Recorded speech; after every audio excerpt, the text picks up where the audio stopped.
Good morning to all of the students of class 8. Here we are.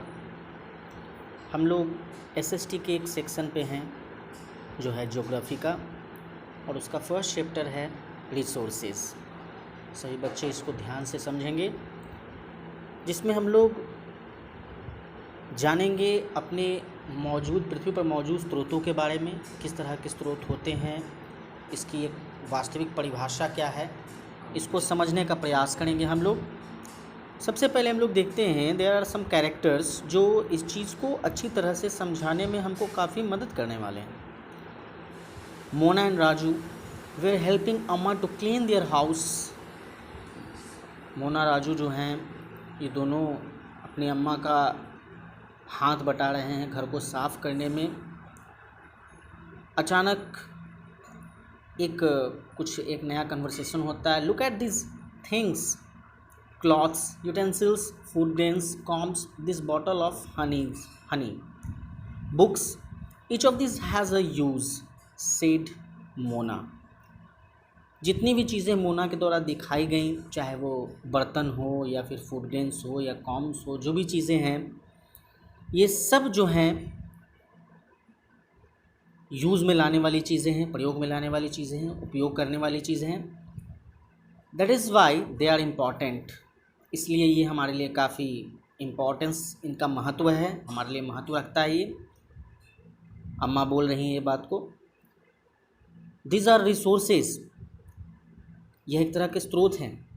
अब ये प्रश्न निकल कर आता है, what is a resource? Resource होता क्या है?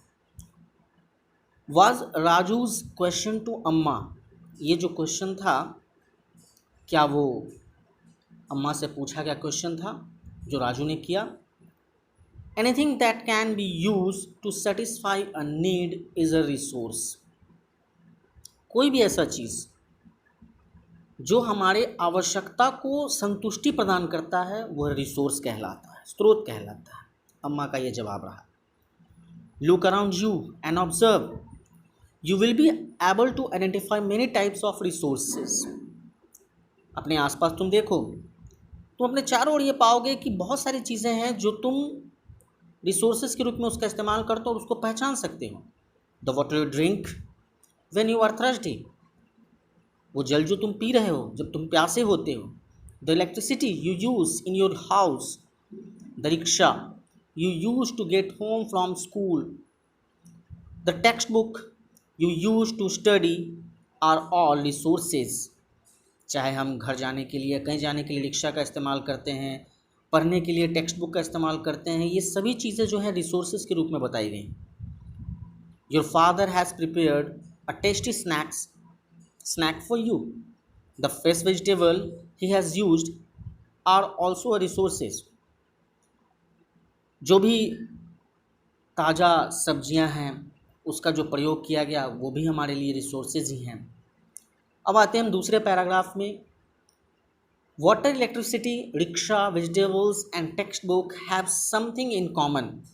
जो भी चीज़ ऊपर बताई गई हैं, चाहे वो वाटर हो, इलेक्ट्रिसिटी बिजली की बात करें, रिक्शा है या वेजिटेबल है या टेक्स्ट बुक है, इन सभी चीज़ों में एक बात कॉमन है, they have all been used by you.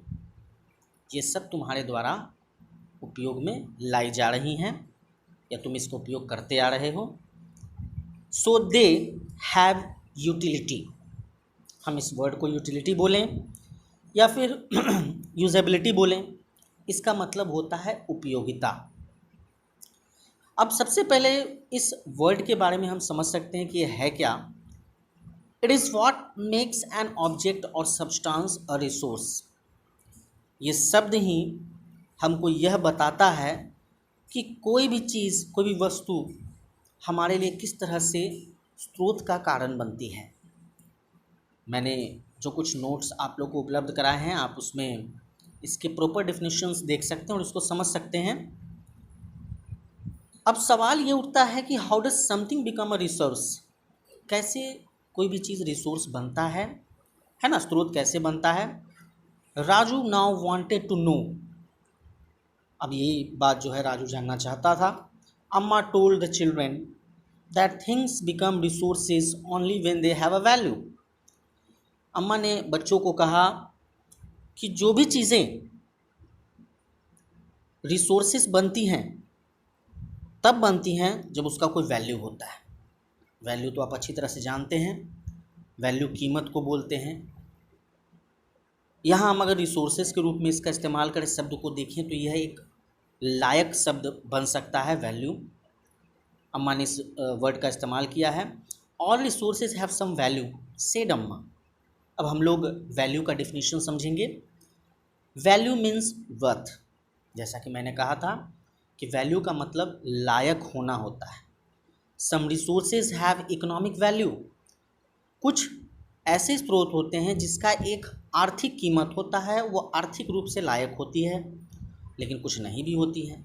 For example, उदाहरण के तौर पर हम लोग समझते हैं, मेटल में have an economic value, a beautiful landscape में नॉट। मेटल का एक आर्थिक कीमत हो सकता है, लेकिन एक सुंदर से जगह का कोई आर्थिक वैल्यू नहीं हो सकता। But both are important and satisfy human needs. लेकिन दोनों जो चीज़ें हैं मनुष्य की आवश्यकताओं को काफ़ी संतुष्टि प्रदान करती हैं। Some resources can be economically valuable with the time. कुछ ऐसे भी स्रोत होते हैं जो आर्थिक रूप से समय के अनुसार अपनी लायकता को बढ़ाते हैं, अपने वैल्यू को बताते हैं। Your grandmother's home remedies have no commercial value today, but if they are patented and sold by a medical firm tomorrow, they could become economically valuable. अब सबसे पहले हम जो एक नया शब्द आया है उस पर चर्चा करते हैं, वो है patent.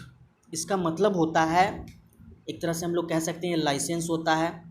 It means the exclusive right over any idea और इन्वेंशन। मतलब किसी एक व्यक्ति के द्वारा जो इस पर एक अपना एक अधिकार दिखाया जाता है, और ये एक मतलब अधिकार सामूहिक रूप से भी हो सकता है, जिसको हम लोग एक्सक्लूसिव राइट बोलते हैं, या फिर किसी एक इंडिविजुअल पर्सन का भी हो सकता है। तो ये उसका एक अधिकार हो जाता है, एक तरह से उसके नाम से वो पेटेंट होता है। हम लोग आगे बढ़ते हैं, ग्लॉसरीज में हम लोग देख सकते हैं, we have a word as a technology, तकनीक जिसको बोला जाता है।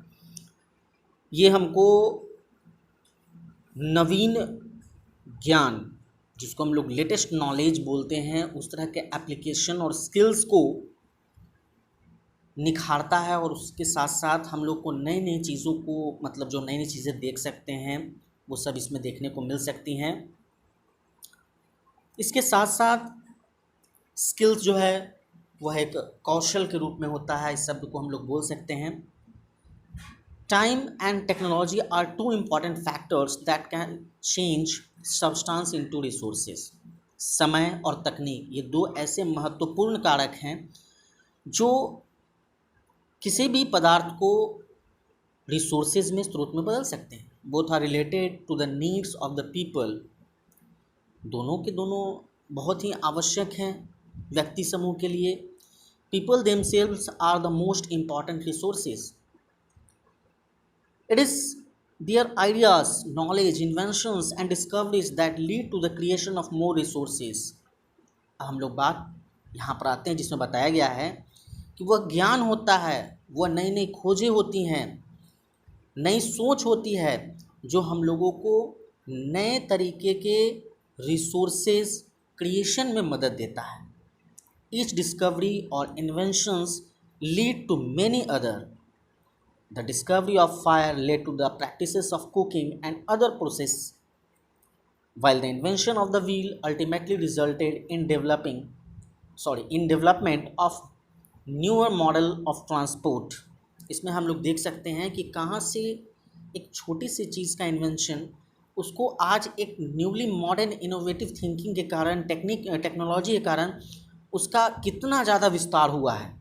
चाहे अगर आज हम एक पहिए के बारे में समझें, पहिए का आविष्कार से समझें, या फिर आग की खोज से समझें, इन सभी चीज़ों से हम लोग इसके देख सकते हैं। The technology to create hydroelectricity. Hydroelectricity आप लोग जानते होंगे। हाइड्रो इलेक्ट्रिसिटी को हिंदी में पन बिजली, यानी पानी से बनाई हुई बिजली, उससे क्रिएट की हुई बिजली, उसको बोला जाता है। ये हाइड्रोइलेक्ट्रिसिटी जो होता है ये एनर्जी को इलेक्ट्रिसिटी में बदल देता है, और इसका जो सबसे बड़ा रीज़न होता है कि जो जल तीव्र गति से बह रही होती है उससे ये आसानी से बनाया जा सकता है। सो माय डियर स्टूडेंट्स, आज जो भी मैंने आपको बताया वो आज इसके अनुसार से आज के लिए काफ़ी है, और इससे